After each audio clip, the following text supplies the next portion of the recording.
My cute neighbor took me to her family barbecue, and then, in front of her entire family, she introduced me as her boyfriend without warning.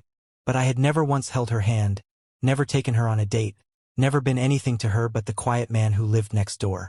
I was standing in the backyard of a house I'd never entered, holding a plate of ribs, when the woman who waved at me every morning across our shared fence turned to her father and said, "Daddy, this is the boyfriend I've been telling you about." I almost dropped the plate. 20 pairs of eyes turned toward me.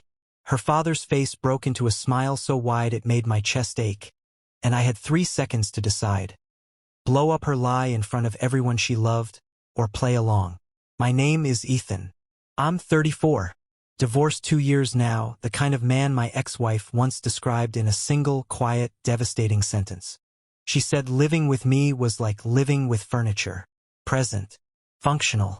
Never in the way, never in the room either. I didn't argue with her. I never do. Some men raise their voices when they're hurting. I go quiet. Quiet like a house with the lights off. After the divorce, I moved into a small rental with a porch too narrow for 2 chairs, and a fence line that separated my yard from hers.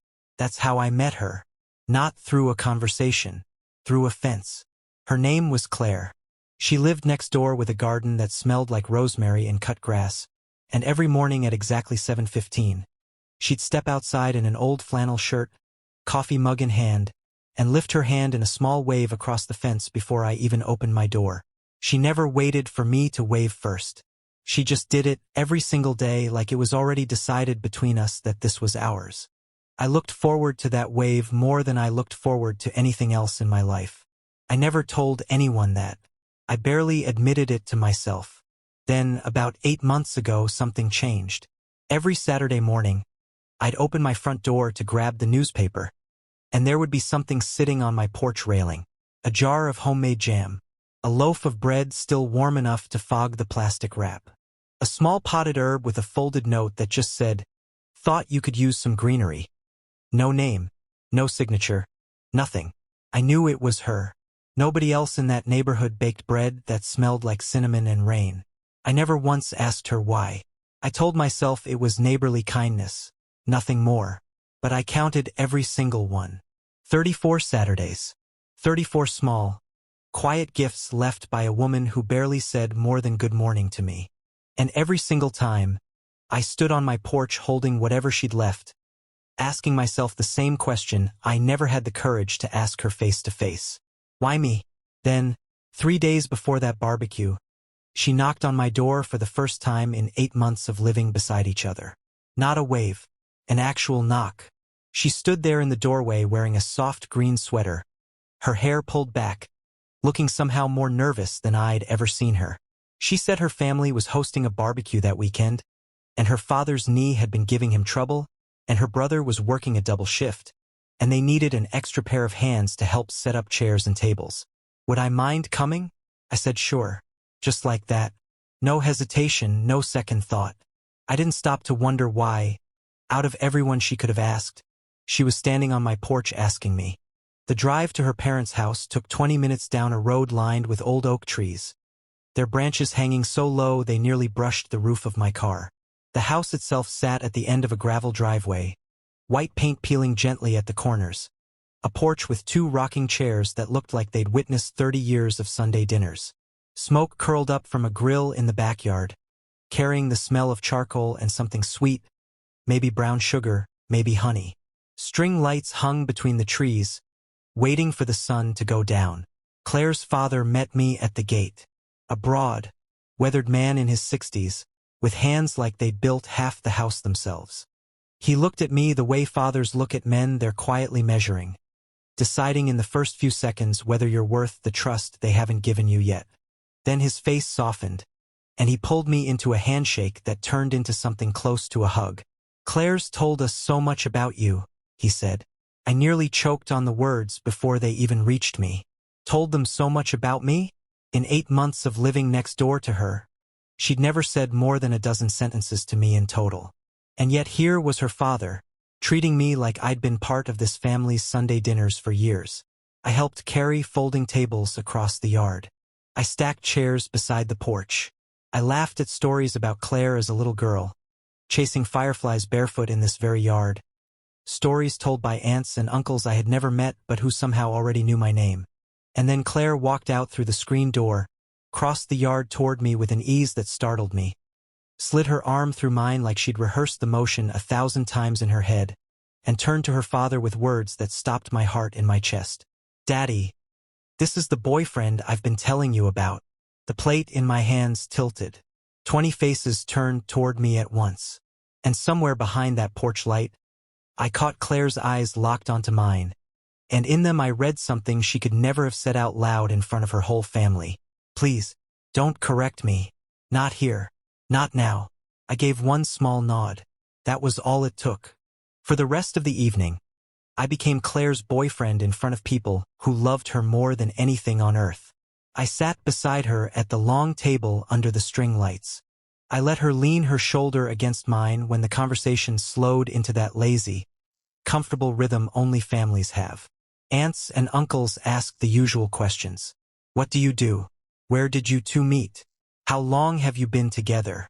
Claire answered every single one without missing a beat, like she'd rehearsed this exact moment 100 times in the mirror. 8 months, she said. Exactly as long as she'd lived next door to me. And that's when something cold and strange settled into my chest. Every detail she gave her family was true. Every single one. The only thing she changed was one word. Neighbor became boyfriend. The rest was just our real life, tilted a few degrees toward a future that hadn't happened yet. Before I go further into what happened that night, I need to ask you something, because if you've made it this far, you already care about how this ends. My ex-wife once told me I'd never build anything people would care about. She said it the week she left, standing in the doorway with her suitcase already in the car. She said I'd never make it to 50,000 people who'd actually want to hear what I have to say. I didn't argue with her that day either. I just quietly promised myself I would. So if this story is pulling at something in you right now, if you want to see me prove her wrong, hit subscribe and turn on that notification bell before we go back into that backyard. Every single one of you watching this is part of that 50,000. Let's get there together. Now, back to the yard, back to the string lights, back to the family who thought I belonged to their daughter. A man walked through the gate late, still in his work clothes, boots dusty, jaw set hard. Claire's brother, Marcus. He looked me up and down without offering his hand, the way a man sizes up something he hasn't decided is safe yet. "So you're the one Claire won't stop mentioning," he said flatly. That single sentence did two things at once. It told me Claire had been talking about me for months behind closed doors, and it warned me that Marcus hadn't yet decided whether I deserved that. After the barbecue wound down, after the last plate was cleared and the aunts had hugged me goodbye like I was already family, Claire and I sat in my car in her parents' driveway. The porch light dimmed behind us. The string lights swayed in the breeze above the yard, throwing soft, shifting patterns across the hood of the car. The air still smelled like charcoal smoke and cut grass, and for 3 full minutes, Claire said nothing at all. I watched the clock on my dashboard move from 9:14 to 9:17, and I held my breath more times than I could count. Then she finally spoke, and her voice was flat, worn smooth like a stone that had been turned over in someone's pocket for a very long time. "My dad's knee isn't the only thing that's wrong," she said. "He has a heart condition. Congestive heart failure. The doctors gave him a timeline, Ethan. They gave my whole family a countdown, and nobody talks about it because if we say it out loud, it becomes real." She stared straight ahead through the windshield at the dark road, her hands folded tightly in her lap. "He told my mother there's only one thing he wants before things get worse. He wants to see me settled, happy, with someone he trusts before he runs out of time to trust anyone at all." She turned to look at me then, and her eyes were dry, but there was something behind them that looked like it had been crying for months without ever once letting a single tear fall. I couldn't bring just anyone into that house and lie to my father's face. I needed someone I actually trusted enough to stand next to. Someone who wouldn't turn this into something ugly. She paused. "You were the only person I could think of." I didn't say anything. I didn't reach for her hand, and she didn't reach for mine. We just sat there in the dark, Two people who had somehow built an entire fake relationship out of nothing but 8 months of silent Saturday mornings and a fence between two backyards.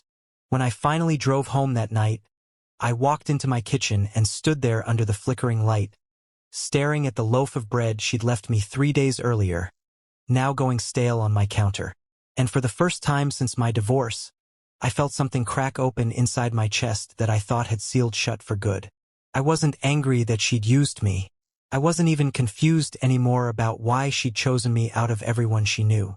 I was terrified, because somewhere between carrying folding chairs across that yard and hearing her father call me son before I'd even earned it, I realized I didn't want this to be pretend anymore, and that terrified me more than any lie ever could. I agreed to keep going, not because she asked me to, but because some part of me had already stopped pretending this was only about her father. Every Saturday after that, I found myself crossing that fence line for real, instead of just waiting for what she'd leave on my porch. I helped her father repair the loose boards on his back steps, my hands blistering next to his while he told me stories about building that house with his own father 30 years earlier. I sat with Claire's mother on the porch some evenings, listening to her talk about the early days of her marriage, back when she and Claire's father had nothing but a rented apartment and a second-hand truck. Claire and I were honest with each other about the boundaries. This was still a performance, we told ourselves. Something we were doing for her father's sake. Nothing more. No promises, no confusion. Just two people protecting a family from a truth too heavy to say out loud. But every Saturday, that boundary got a little thinner. Her fingers brushed mine when she passed me a plate, and she let it linger half a second longer than she needed to. She laughed at something I said in a way I never heard her laugh with anyone else, quieter, warmer, her eyes closing just slightly like the sound belonged only to the two of us. I found myself checking the clock on Friday afternoons, counting down the hours until I could see her again, inside a lie that had somehow started to feel more honest than my entire marriage ever had. Then, one evening, everything nearly broke apart. Marcus showed up at my door without calling first. He stood on my porch with his arms crossed, jaw tight, the same look he'd worn the night we met. "I need you to be straight with me," he said. "Do you actually care about my sister? Or is this just pity because of my dad? Because if it's pity, I need to know now. Not after she gets hurt." I didn't answer right away. Not because I didn't know the answer, but because the truth that rose up in me arrived with a certainty that startled even myself. "I don't know what to call it yet," I said slowly. "But every single morning, before I even open my front door, I look for her across that fence before I look at anything else in my life. If that's not an answer, I don't have a better one." Marcus studied my face for a long time. Something in his expression shifted, the way a man's shoulders drop when he finally decides the ground beneath him is solid. Then, for the first time, he offered me his hand. I took it. This time, it wasn't a test. It was acceptance. That same week, Claire's father collapsed in the kitchen. An ambulance ride, an overnight stay, machines beeping in a room that smelled like antiseptic and fear. I sat beside Claire in that hospital hallway for 6 hours straight, holding a paper cup of coffee neither of us drank, saying nothing, because there was nothing that needed saying. When her father finally opened his eyes and saw the two of us sitting there together, he reached for Claire's hand first, then mine, and held them both at the same time like he was tying a knot he'd been waiting months to finish. "I knew," he whispered, his voice rough from the tubes still taped to his face. "I knew from the first night at that barbecue you weren't really her boyfriend yet." He smiled weakly. "But I also knew you would become one. Some things just need a little time and a small push." Claire's hand tightened around mine, and for the first time since that first backyard, neither of us pulled away. He recovered slowly over the following months. Slower steps, shorter walks around the yard, but steady, present, alive. And somewhere in those months, without either of us marking the exact day it happened, Claire and I stopped performing entirely. We started dating for real, quietly. No announcements, no explanations to anyone who hadn't already been standing in that yard with us from the beginning. I stopped waiting for Saturday gifts on my porch, because now I just walked next door instead. She stopped leaving notes because now she said the words herself. The fence between our two yards is still there, But there's a gate in it now, one we built together on a Sunday afternoon with her father supervising from a lawn chair, calling out instructions he didn't really need to give. 1 year after that first barbecue, her family held another one. Same yard, same string lights, same smell of charcoal drifting into a soft summer sky. When Claire took my hand and walked me toward her father and said, "Daddy, this is my boyfriend," she didn't need to add another word. And this time, I didn't almost drop the plate in my hands. I held it steady, sure of exactly where I was standing and why. I used to believe that being quiet made me forgettable. My ex-wife believed it too. But Claire heard me anyway in the silence, in the small things left on a porch railing, in a fence that slowly turned into a gate. She introduced me as her boyfriend before I ever became one. But maybe she wasn't early. Maybe I was just late. So I want to ask you something, and I want you to really sit with it before you answer in the comments below.